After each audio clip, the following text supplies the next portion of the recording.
कवठेमहांकाळ तालुक्यातील नागज येथील घाटामध्ये एका अज्ञात तरुणाचा खून करून मृतदेह जाळून पुरावा नष्ट करण्याचा प्रयत्न झाल्याची घटना आज उघडकीस आली आहे। नागज भिवघाट रस्त्यावरील घाटामध्ये एका वळणाच्या खाली एका अज्ञात तरुणाचा अर्धवट जळलेल्या अवस्थेत मृतदेह आढळून आला आहे।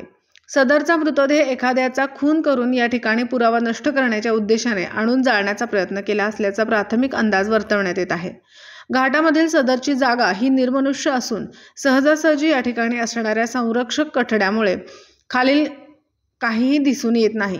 अर्धवट जळालेल्या मृतदेहाजवळ प्लास्टिकचा तेलाचा रिकामा कॅन पोलिसांना मिळाला असून घटनास्थळी कवठेमहांकाळ पोलिसांबरोबरच वरिष्ठ पोलीस अधिकाऱ्यांनी भेटी दिली असून अज्ञात आरोपींच्या शोधासाठी पथके रवाना केली आहेत अशी माहिती मिळत असून अर्धवट जळालेला मृतदेह उत्तरीय तपासणीसाठी कवठेमहांकाळ जिल्हा उपरुग्णालयात दाखल करण्यात आला आहे।